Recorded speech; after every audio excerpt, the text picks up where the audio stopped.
You're listening to a bonus episode of the Jurassic Park Podcast. Enjoy. If I don't innovate, somebody else will. Due to technical difficulties, all our exhibits are now closed. You are acting like we are engaged in some kind of mad science. And Zara here is going to take great care of you until I'm done working tonight, okay? Bigger, scarier, cooler, I believe is the word that you used in your memo. Any incidents? Yeah, 6 kids in the lost and found, 28 down with heat stroke. All of this exists because of me. Just like taking a stroll through the woods 65 million years ago. Hello everybody, it is Tom back here again today, and today we have a special bonus episode for you. So today we are playing back the audio from when I visited the Funko Europe offices up in London.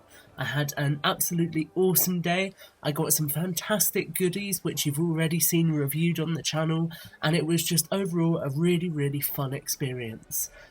It was super cool seeing how creative the Funko office space is. You really get a lot of vibrance and character from it, and it's the kind of workspace I would love to work within. And it was also really nice getting to see a lot of the different products that Funko do up close and personal. There are definitely a wide variety of products out there, some of which you'll see mentioned in the article we've already published, so it is really cool, I suppose, to head up there and actually get a proper look at everything and what's going on. As with everything else Funko related we've done, I have to say a massive thank you to Charlotte at Funko Europe.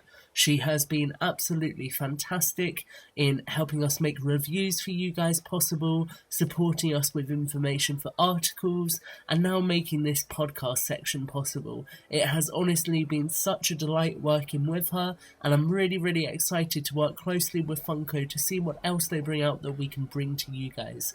It has honestly been an absolute blast. Charlotte, if you're listening to this, which I know you will be, thank you so much for being not only an awesome representative of Funko in terms of working with you, but thank you for also being an awesome Jurassic fan. It's been really fun getting to chat with you about a franchise that we both love.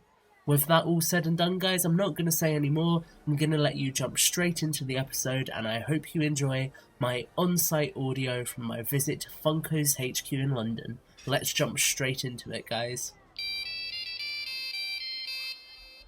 Hello everybody, and welcome to another section of the Innovation Centre here on the Jurassic Park Podcast. You're here with me, Tom, and today we are in Hammersmith at Funko's offices for Funko Europe, and we have a special guest with us. Charlotte, would you like to say hello to everyone? Hello. Okay, so my name is Charlotte, and I'm working with the Funko Europe team on the social media channels and a little bit marketing as well. Cool, so there you go. That's what Charlotte does with Funko. We've got a bunch of different Jurassic-related questions. You guys will remember I asked you for them. So we're going to kind of go over those and discuss the line a little bit. So, shall we go for our first question? Yeah, that sounds good. Okay, so obviously we've seen the first wave of Jurassic Park 25th anniversary pops. Yeah. And out of all the different ones we've got, who is your favourite and why? Okay, well, you're definitely going to know the answer to this already, but obviously, it's the wonderful injured Ian Malcolm pop. It is fantastic. Shouldn't have to explain why, but it is wonderful. Would you it's like such to a share good, iconic what thing. we have it called here on the paper? Technically, it is referred to as Sexy Jeff. I'm calling it that. I'm pretty sure everyone else is calling it that. It's a beautiful specimen. What a wonderful very figure. good, yeah. And I don't know if that's even like just maybe that's an official Funko stance. I don't know, but from my personal opinion, Sexy Jeff is a wonderful figure. I think Jeff Goldblum would appreciate that being the official stance, to be honest. I would hope so, yeah. And I mean, he did that feature on TV the other day in the States, didn't he? Where he was marvelling at it and, you know, the chiseled chest and everything else. You know, you can't go wrong. It's a good figure. Good representation, I think. I would agree with that. I'm excited to get my hands on one. Okay, so next up, I said, and this is a bit of a wordy question because that's just how I roll. If you could see one other Jurassic character immortalised in pop form, who would you choose and why? Okay, again, obvious answer. Any other Ian Malcolms are always winners, for obvious reasons. But then I would also really like to see a range from the first Jurassic World film and just to see a few more dinosaurs, because I think, you know, just the way they look in pop form is really interesting. The detail, it just transfers really well to the look and feel of pop, I think. So that's something I'd definitely like to see more of. I think an Ankylosaurus could be quite cool. Yeah. It'd be very like bumpy and funky, Yeah, and it would and I have a think lot that of different detail details. comes out really nicely. Like Yeah. on the like Tyrannosaurus, you've got that sort of like bumpy. Yeah, it's quite skin scaled, texture. which is cool. Yeah, I think so. Cool. Okay. So we've also seen the Jurassic World Fallen Kingdom pops revealed at New York Toy Fair. So these are Owen, Claire, and also Blue. So I was wondering, do we have a rough release window for when this next set will be hitting shelves? So from the European side of things, I know the States usually get things a little bit earlier than us. From Europe, we're sort of expecting kind of a May, June timetable. Again, that's dependent on the retailer, but that's kind of what we're looking at the moment. So there's no set release date, but generally around that time in sort of the summer. If you're following us on our social channels, so we have a Facebook, we have Twitter and Instagram, or under Funko Europe, we try to keep those updates fairly regular with you guys. So once we know more about that, we'll let you know. If you are super keen, though, you can pre-order some of these already from Forbidden Planet International. So if you just want to make sure you've got some of those in the bag, you can order those already. That is a very good shout. I see you guys doing a lot of work with Forbidden Planet as well. Yeah, and I think yeah. they're great because they have such a diverse amount of pop culture kind of merchandise in their They store. really embrace that kind of pop culture life. So they're like a really good fit for our product. Cool, and it's nice to see it. It's coming out around the time of the film as well, so we can take our little characters to the film when we go and see it. Please take your characters to film. I mean, don't take pictures in the screen because then you'll get in trouble. I used to work at a cinema, I have to say it. But, like we love seeing pictures of everyone's pop and all those weird and wonderful setups everyone does anyway because it's really fun. But, make sure you guys, if you do end up taking any pictures of them, do make sure you tag us in them because we'd love to see them. We'd love to see your little dinosaurs going on a trip to the cinema. That would be awesome. This. Let's take them on trips all across the country. Yeah, let's go to anywhere and everywhere. Let's make it happen. That would be awesome. I might actually have to go back to the filming locations and take them with me. Oh, yeah, that would be so good. Yeah. That would look awesome. That is something to add to my to-do list for the summer. Cool. Okay, so Wave 1 of the Jurassic Park 25th anniversary pops gives us many iconic characters, and there's definitely space for a few more. Do you think we could expect any more Jurassic Park 25th anniversary merchandise in the future? That's such a mouthful, but You got it out. You did it. It's all I good, would I have got stumbled there. over my words really quickly. But nothing confirmed in the pipeline yet, but never say never. And to put it into perspective a little bit, from a Funko side of things, on average, we're developing about 50 new products every week. So the scale of that is obviously huge. Yeah, So the that is chances, crazy. so the chances of more products, like we're constantly putting stuff out there. Yeah. Clearly there's a demand for those Jurassic Park and Jurassic World related products. So fingers crossed. Cool. I'll be keeping my fingers crossed. If you're listening to this, guys, just start praying, share photos of your Jurassic Park pops, show these guys how much you love this line. Okay, so I think that kind of covers, that would kind of refer to products from the other films as well, wouldn't it? It's obviously nothing confirmed, but there could be stuff in the works, and it's just really keeping an eye on things. Yeah, cool. Okay, so another thing people asked was, could we potentially see a 10-inch pop in the future? And I kind of feel like we're going to be going along the same track for a little bit here, but it's just obviously a lot of different stuff is in the works. So yeah. Or I am crossing my fingers because I want more 10-inch pops. They look fantastic. Yeah. They look really good in real life. I've got a 10-inch porg on my desk at the minute, which is my pride and joy. I'm going to go I and think see that it would after work. we're done recording. Yeah, it's amazing. But I think that would work really well with all of that sort of Jurassic Park. Like just having a massive dinosaur would be amazing. So fingers crossed. Here's hoping. Awesome. And then it would make for some really cool photos, like the one you did with the T-Rex and Dr. Grant, where you can get a real sense of scale from it, which would be really cool. Yeah, that would be awesome. Okay, so moving on. I know a lot of people were asking when I was about to say Ellie Grant. When the Ellie Sattler, there we go, totally showing myself as a real fan right now, Pop Ride was revealed, if there is any chance that she could be an individual release in the future. Again, nothing set in stone, but fingers crossed. But the other thing that's worth mentioning as well is, from your guys' side, whether you're in Europe or whether you're in the States, it's really good for us, for you to vocalise these things. If you tell us what you want to see, the more people who say it, the more chance there are of it happening, to be honest. So, we develop a lot of those products based on that audience feedback and what you guys want. So if that's what you want to see, just keep letting us know. Yeah, so obviously with other things as well, a lot of the questions from you guys were kind of, really, will we see different things from different films in the future? Will there be chase variants? With anything like that, Charlotte can't really say much because it will just be the same answer. So if you want to see that stuff, really make sure you're buying this first wave of products, you're showing support for it, and you're saying what you want to see in the future. Because if all of us as fans come together and say, hey, maybe we want, I don't know, Donald Gennaro from Jurassic Park, or another character from Jurassic Park. My mind has gone completely blank. If we say we would like that, and if there's the demand for it, then the chances are it could get made. So that's important to kind of remember. I think the other thing to remember as well is that, such a large chunk of the people who work at Funko, whether that's from Europe or the States, we're all massive fans of all things pop culture. So, we're not just going out making this product because we know you guys want it. Half the reason is because we want it too. So, don't worry, we are thinking of you fans, and we're fans as well. Chances are we probably all want to see more Jurassic Park as well. I know I certainly do. Cool. I think that goes without saying, though. Yeah, that's always good to hear, though. I know there have been many geeky emails between us. Fanning out about Jurassic Park. Yeah. It's always good, though. Okay, so an interesting question that I actually had was, what is the process that you would go through between acquiring a license and then releasing the product from that license? Okay, yeah, so this is quite an interesting one, actually. There was, I'll ping you over a link, actually, because it might be something worth sharing with your followers. I know there was someone who did sort of an article that was about that process to get that really in-depth side, but cool. Which is worth reading because it's interesting to hear that process. But the way it works at the moment is once that license has been acquired and we've had those chats with the licensor about the product, at that point it then goes to our production design team. So they're all based in the States, from like a Pop and all of those figures.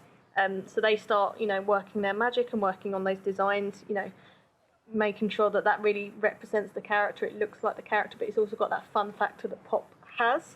So they start with those initial sketches, and then they start sculpting it, adding on the colours, and at that point, you get to the testing stage, the packaging comes in. There's a lot of testing in terms of, they make those initial moulds, they do initial hand-painted ones where they just make sure that that looks okay. Yeah. Those all then go to the licensor for approval. So once Funko's happy and once the licensor's happy, at that point, everything is given the go-ahead, and then, again, it's testing. So it's just making sure that that product looks okay, there's no design flaws, it's not going to fall over, like making sure that everything's working okay, it fits nicely with the packaging. Then it will go to the factories, and everything starts getting produced, and that's when it starts landing in stores. Awesome. So it's quite a kind of very design-focused process, which is good to see. Yeah. One thing I was interested in as well, actually, is obviously I came and saw you guys at London Toy Fair. I was about to say I just came and saw you at London. No, that's what I'm doing today. You just wandered around. Yeah, you just found us. I was like, hey guys, how much of like the feedback you get there is influenced as well? That's always really helpful for us. And, as well as doing those consumer shows like Toy Fair, we also do a lot of stuff with, from a London side of things, we do London Comic Con, which is in May and October, and we're going to be at that in May. It's always really handy for us to get feedback at those shows, and I think actually just being able to have those conversations with fans is really helpful. I know from my side, on the social media side of things, when we do get a lot of requests in for licenses that people want to see or products that people want to see, that does get passed on to our licensing team. So we do always listen to that feedback, and it's really important for us to get that, because that's when we can get these things out and we can get these things made. Cool.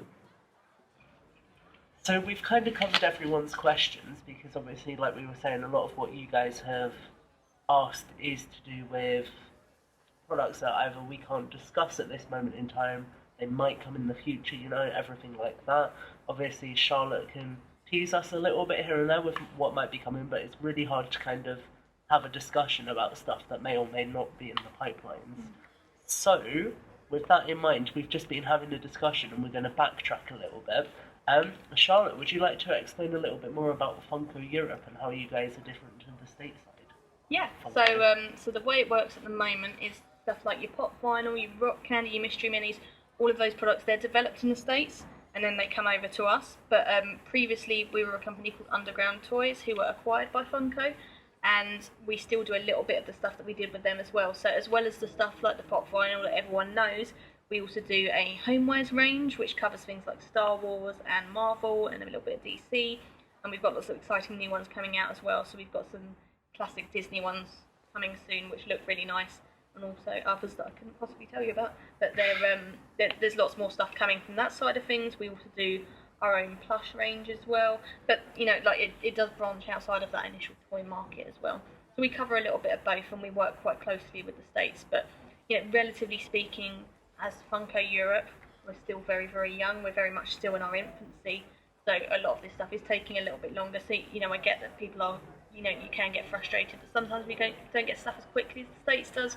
But that's something we are working on. So hopefully you'll start seeing stuff in stores a little bit quicker. But we're excited to just get as much Funko stuff as we can over to you guys, because you've seen our showroom. There's so much product. So much It product. is, honestly, guys. I'm going to be writing up a little article to go alongside this. And just the amount of different licenses and the amount of different products that these guys make is, honestly, I'm just taken back by it, where it's hard to kind of express how much there is.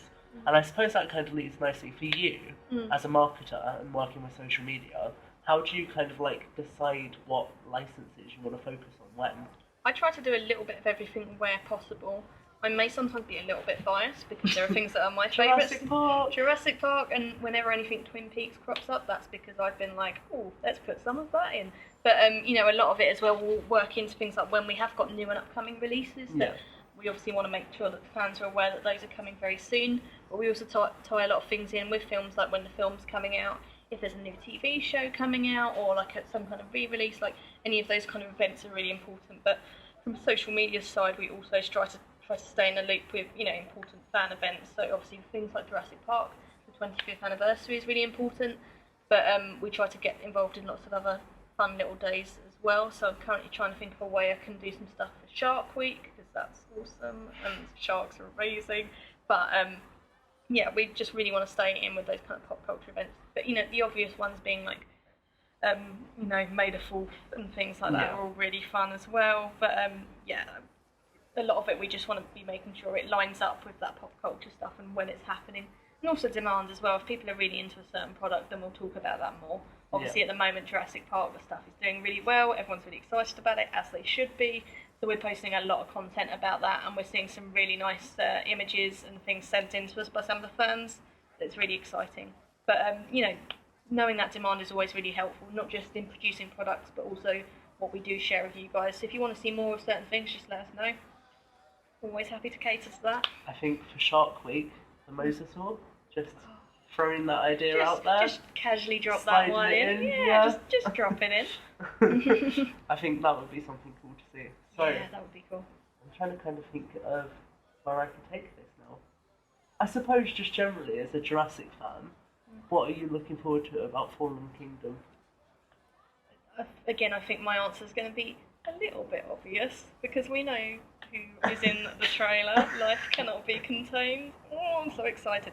But I'm just pretty excited to see Chris Pratt and Bryce Dallas Howard in it again as well. I really liked their dynamic in the first film, and I just thought they were really interesting, fun characters. And I'm really just praying we get some kind of awesome scene with Chris Pratt and his dinos on his bike, because that would be awesome. I really loved that for the first one. Yeah, I'm excited all around. I think it's going to be a good fun film, and I want to see where it's gone from the first one. Are you planning on doing the midnight release at all? Oh, it depends when it falls, because I always get really tired. And I made a bit of a pig series the last midnight release I went to. I was supposed to be seeing the new Star Wars film at the midnight release. Okay. And anyone who knows me will know I'm like a massive Star Wars fan. And I was very excited for The Last Jedi. I don't really know what happened, if I was just very overworked and a little bit confused, but I'd gone out with some friends for the evening. We were having a lovely time, and I was sort of leisurely making my way home from London, and I got this email saying, you know, like, don't forget Star Wars is tonight. And I was like, hang on, but I thought it was tomorrow. And I'd got my days entirely wrong, so I had to, you know, quickly, hurriedly ring my boyfriend, and we had to, like, run to the cinema, so I had no preparation for this midnight screening. I hadn't got any extra sleep. I had to go into work the next day. I didn't get home till like 4 in the morning, and then I had to get up at 6. You can imagine I was in an absolute state. But hopefully, if I can get to a midnight screening and maybe like have like a little pre-nap beforehand, maybe I can do it this time. But yeah, maybe my age is showing now. I can't stay up as late as I used to be able to. It's okay. I don't know if you know, but I'm the baby of our podcast. Oh, so you're there the is like that young'un. difference there, Oh, little young'un. Yeah. But, I'm still very much like, yeah, midnight release, whoa, yeah, whoa. I used to be able to do them, but I've got to that point now where I'm like, oh, if I could just go to bed at 8 o'clock, that would be lovely. And like my younger self is like, oh, what's wrong with me? Stay up till 5 in the morning. But yeah, no, midnight releases are really fun as well, because you get that sort of, you know, the really excitable audience, and everyone's really hyped, so it's just like the mood and atmosphere is really fun. Yeah. And because I did used to work at a cinema, that sort of stuff, I really enjoy it. I'm currently trying to pressure everyone in the office to do some dress-up days, because that's something I've done at my previous jobs for like key releases. I just want any excuse to get everyone in I like fun this Marvel idea. costumes. Yeah. You were saying, what was it that you and your partner did? I think Batman and... Yeah. Oh, was it? I did a female Captain America costume once, and I've done a Star-Lord one another time as well. Sadly, I didn't get to do any dance-offs with anyone. Though. I couldn't persuade any strangers that did dance-offs with me, which was unfortunate. But I just want to get everyone dressed up for the next Star Wars film. If I'm honest, I'm just hoping I can push that. That would be cool to see. It would be cool to see it going out on your social media as well. Yeah, just I think everyone it'd be in the fun. office in Jedi robes. That's what I'm aiming for. That's my long-term goal. That would be awesome. That would be a really cool way of doing a meet the staff style thing as well. Because you could have everyone just pull their hood down. Yes. Oh, that'd be amazing. Oh, you're giving me so many ideas. They're gonna hate me now. Yeah, That's maybe it. I I'm can not coming justify back again. it. I'm doing a meet the stuff, but you've got to dress up for it. But not as yourself. You've got to dress as a character. That would be awesome. It's all good when everyone's like, "Why are you doing this? Where's it come from?" Just being like, "That one guy who visited That those one months guy, back. it's just- It was him yeah. who suggested it. Blame him." Not my fault. Not my fault. Not my idea. I'll get a letter in the post banned from Unit 1 in Hammersmith. I forgot where we are for a second then. You can tell I'm really Close enough. But you got focused. Hammersmith right. That's I did. I got that. rough correct area. Yeah, That's good. roughly, yeah. We're in London. You made it here. You didn't get too lost. I That's all didn't good. know. I did nearly phone you at one point, so I can't find it. But then I walked around the corner and was like, "Oh, that says Funko." So Yeah, that was, everyone always gets lost on the way here. But yeah, it's been good having you in. yeah, It's that's always been good fun. to meet the fans, and again from your guys' side as well. Any questions you have, just make sure you ping those over to us on social media. We always love to hear your thoughts about ranges, whether that's Jurassic Park or Jurassic World or literally anything else. Always keen to hear what you guys think. And I just like nattering to fans on a personal note. I love talking to other people who like the same weird and wonderful pop culture things as me. So there's also that, and obviously I'm always going for a Jeff Goldblum related discussion, which I think goes without saying. So I'm gonna ask you a question here that the Jurassic Unicast boys usually ask people. I think they've asked me it before on their pop quiz section. In which case, do you prefer Jurassic Park Ian Malcolm or Jurassic Park The Lost World Ian Malcolm, and why? I think Jurassic Park Ian Malcolm. Because of that one scene? Because of that one scene. I mean, do I really need to explain this? This is and an the R-rated iconic episode quotes, of yeah. the Jurassic Park podcast. and that whole, life finds a way. It's finds very a way. iconic, It's yeah. just such a good quote, and just such a magical, wonderful scene. Yeah. Yeah, and it's the thing that started it all. So, you can't go wrong with the classics, can you? No, that is very true. Yeah, I kind of want to do like a little Jurassic Park / Jurassic World rewatch before the film, but I always say I want to do this before a film comes out, and then it's the day before and I haven't watched any of them, but here's hoping I can. I've done that with find the a Marvel way. films. I was meant to watch Oh, them, God, and that's I'm now so like, many. yeah, There's so many I'm to now catch like, up on. Infinity War's out next month. I've not watched anything. Oh my god! And what didn't help was they kept pushing that date forward and forward, Yeah. so you had even less time to I do nearly rewatches. booked on the wrong date the other day. I've not booked yet, Oh. but I was looking at it and I was like, it's out on the 26th. It's out on the 26th, and then an advert came out with the 25th, and I was like, what? Oh no. I really want that to happen with Fallen Kingdom, though. If that got pushed forward, I would be quite yeah, happy. everyone would be happy. But I know all of our staff are going to see Infinity War together, I think, on that first day it comes out. Oh, after that would work. be So, really yeah, awesome. That's Yeah. really fun. We all went to see The Last Jedi as well, but Oh, nice. by that time I think I'd already seen it twice, which is quite tame for me. I have a habit of seeing Star Wars films way more times than anyone naturally should see them. Yeah. I think I did 9 for Rogue One. I did Jurassic World 4 times. Yeah, it was a Okay. nice rounded number. Yeah, that's good. Like 4's a good cut-off point. Yeah, I think I did 9 for Rogue One, and I think I saw The Force Awakens 7 or 8 times. That was slightly less because I was still working at a cinema then, so Yeah. I was having to work whilst seeing it. But I don't get as many in now because I don't get free tickets anymore, Yeah. so it's not quite the same, and I get too tired. But yeah, no, hopefully I'll get a chance to see Fallen Kingdom a couple of times, and yeah, I want to aim to try and see it as soon as physically possible because I don't want any of those spoilers. No, Naturally, that is when you very work true. in social media, you have to be Yeah. really on it to make sure you don't get spoiled in anything because you're on the internet all day and you can't avoid it. So. And if you just end up going down one rabbit hole or something like Oh, that, you end up yeah, finding stuff you don't want. And often spoilers come up in reviews when they don't necessarily say there's going to be a spoiler. Yeah. You try your hardest to avoid them, and it always happens. So fingers crossed. That is why with any segments I do, like the location visit I was telling you about earlier, I put a spoiler tag in it because we are literally just talking about what has been seen filming, but that could still be a spoiler for some people. So I think it's important to make sure you have that kind of distinction. Yeah, I mean, so many people like to go in blind. Like I have friends who they'll watch like the first trailer of a film, and that's it, and they won't watch anything else because they want to go in with that really kind of like fresh, knowing very little experience, which it's understandable. So sometimes people don't want to know what that behind the scenes stuff is. They don't want to know what the trailers are, but I think it's really interesting to see different sides of that. And it's always important to try and make sure that you keep that information hush. Yeah. People like me who maybe don't get a chance to see the midnight screenings of things and have to go into work the next day and hope the film doesn't get spoiled. So I need to make a note, do not email Charlotte the second after I see Charlotte. the oh midnight my God, launch. I can't believe this happened to Jeff Goldblum. No. Yeah, please don't do that. Yeah. Keep a mental note. I was going to say, did you see like kind of all the... I suppose Jurassic World then was an example of that done extremely. So I think it had something like 20 different TV spots released in addition to the trailers. It had a lot, didn't it? Yeah. I definitely didn't see all 20 TV spots, which is good. I definitely saw all of the trailers. But it really seems to depend on the film, I suppose, doesn't it? Yeah, that is But very then, true. there are, like there's quite a lot of TV spots and trailers out for Infinity War, but even then, I feel like it's not that I know nothing, but you still feel like you're going to go in that like all of it was very cheesy, wasn't it? Like, yeah, for sure. You're not getting anything really concrete other than just Thanos is going to be there and he's going to be a villain, and that's about all you really know, which is nice because you've still got that hype for it without all that information being thrown at you. So I'm very excited for I am super excited. I mean, you saw my comment on the photo you did with the gauntlet. I was like, oh my God. So yeah. So exciting. You guys are going to be getting a lot of my money when it comes to Infinity War as well. Just take my money. Take it all. No, Funko's ruined me too, and I work here, so you can imagine. You can imagine how bad that is. Come see my desk. My desk is a little bit chaotic. I wish my desk at work was like it. My desk at work at the moment is a broken computer. At least my computer works. That's true. I have got a nice sexy Jeff in pride and place, right in the middle next to the screen. So if I'm ever having a bad day, I can just glance at Jeff and everything's going to be okay. I like that. So obviously you're a very big Jeff Goldblum fan. In terms of his films that you've seen, which character he's played is your favourite?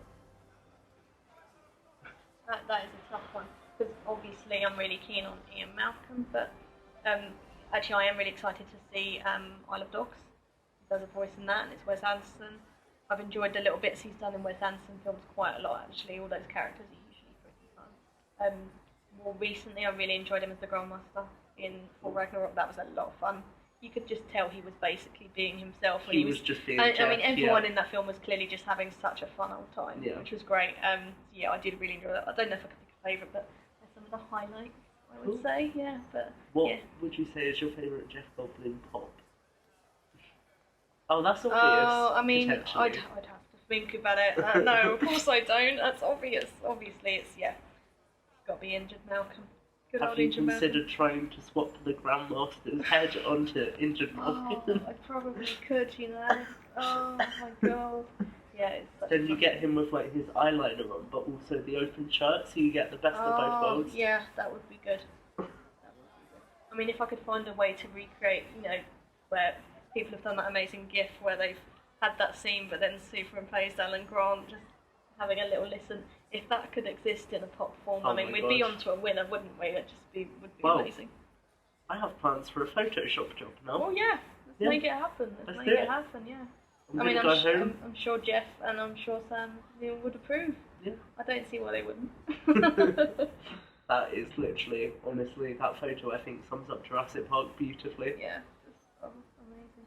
Yeah. We did a nice competition on Twitter a while ago where I was giving away, I think it was a Grandmaster Pop actually, and I wanted everyone to send in their favourite Jeff Goldblum gifts, which obviously was in no relation to me just wanting to see them on a Friday afternoon, but some of the stuff was delightful. I can imagine. Some real magical stuff in there. A lot of Jurassic Park? Oh, a lot. Yeah, Good. A lot. I'm glad to hear it. Yeah, it was great. Ones of his heads superimposed onto various dinosaurs was really quite fun. I think that was one of the winners in the end. Yeah. So obviously we spoke a lot about Jurassic Park, but you do a lot of licenses. Like we touched on earlier. So do you have any licenses that for you personally are your favourites? Yeah, I've definitely got some favourites. Although I do love Jurassic Park line. I do love it. But my other, I don't need to talk about that, do I? I think we know that. But like I mentioned earlier, I'm a massive Twin Peaks fan, so, I'm pretty sure I probably did cry when I saw that, this was before I worked for Funko, that Funko were doing a Twin Peaks line. Favourite thing. But also, I'm a big collector of the Star Wars Pop. I was before I worked here as well. I'm not one of these people who has to have everything, which is probably a good thing because it's a huge line. But I'm a bit of a hardcore Kylo Ren fan. Yeah. So anything Kylo Ren. Have you done a shirtless Kylo Ren yet? No, but please can someone make it happen? We just need to make it. I mean, maybe I should swap the Kylo Ren head with the... You could do. To be fair, they both wear black costumes, so... Oh, yeah, I mean, it could work. Yeah. It could work. Yeah, huge Kylo Ren fan here. Love him. Wonderful. But, yeah, and obviously Porgs. I mean, who doesn't love Porgs? That's true. I think if people are saying they don't love Porgs, I feel like they might be lying or they're just in denial because they're wonderful. I would agree with that. Yeah, I did sort of descend into like full-blown Porg mania in the lead up to The Last Jedi, and we did a take your Porg to work day thing with the States. My God. Which went around and took some wonderful photos of them, like, having office meetings and drinking coffee in the kitchen. And I was getting all these weird stares, but honestly, I think everyone in the office is used to me doing these weird photo shoots by now, so... That is like me at my job. I just pop up places with a camera and people are either like, what's he doing? Or, oh my God, he's taking photos of me again. Yeah. That literally sums up their job. Yeah, every now and again I have to pressure people in. But in like a friendly, supportive colleague kind of way, not in a real pressure kind of way, but we did some pictures yesterday because we're running a competition on Twitter and Instagram at the minute. It's a Star Wars one, so we're giving away a few nice bundles of some exclusive Star Wars products and some really fun stuff in there. And the competition is we want our fans to recreate a scene from Star Wars with Pop, but also in some way with themselves. Not necessarily the whole of them having to be in it. We've got some people who've just used their hands in there, but we want to see those scenes, and we've had some really great entries so far. And we also, I persuaded some people to give it a go in the office a few days ago, and we shared those on our Instagram. So we recreated the heartbreaking scene from The Force Awakens, which I won't spoil, just on the off chance someone... I feel like everyone's seen it by now, but just in case, cry. I'll show you the video later. It was, I want to say it looked a little bit amateur, because, there were hands involved, and, we got a little bit creative with it, but that was a lot of fun, so, Do you have any voice acting in it? No, we don't. We did it quietly because it was difficult enough to get it all right without the voices, so I thought this is going to get way too complicated if we have to start doing voices, but, we certainly don't take life too seriously in this office. And, it's always good to hear, and makes working easier though. Yeah, I mean, I'm not just saying this because there's an all joke. No, I do really like my job. I love Funko anyway, but it's a fun brand. We've got some really passionate pop culture fans here, and I do think the products we produce are so much fun. Yeah. And it's a lot of fun to work with. And we've got a really nice, passionate group of fans. Like, they're all just really hyped for the products. They're so inspiring. They're so creative as well. Yeah. It's just lovely seeing some of the stuff that fans produce, whether that's just them making their own customs or going out and taking photos or doing little videos of it. We've seen some really great stuff with them. So it's just really nice to see, how fans take that product and then just make it something entirely fantastic. It's nice seeing how it's received as well. Yeah. Like, actually know that people are enjoying it. And Definitely. Well. Yeah, it is exciting. Cool. I think that is quite a nice positive note to leave things on. Yeah, I think that would be a nice place to kind of end things. Was there anything else you wanted to say to people listening in? Don't think so, no. But any questions or any just kind of general chit chat, throw it our way on the Funko Europe channels, and we'd be happy to have a little letter with you. And here's hoping for more Jurassic Park related fun soon. Yeah. And did you want to just remind everyone where they can find you on your social channels? So we are on Facebook as Funko Europe, Twitter as Funko Europe, and Instagram, a little bit of a tweak, Funko_Europe. But we try to keep those channels updated with news of when exclusives are coming out and new products, and from an Instagram side and a Twitter side a little bit as well. We like sharing those photos you guys do and the stuff you guys come up with. So we're always happy to see what you guys are up to and keep you up to date with all things Funko. Cool. Well, thank you for your time today, Charlotte. It's been a lot of fun. Yeah, it's been good. Thanks for coming down. I'm excited for getting this episode out. Yay, awesome. Cool. Thanks, guys. Thanks, everyone. Catch you later.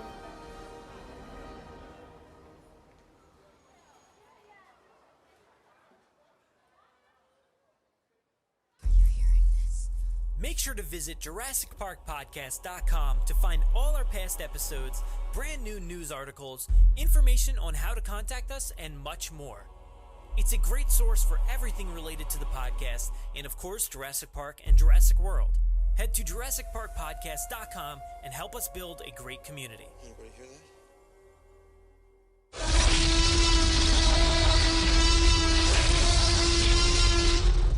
5 minutes. Drop what you're doing and leave now.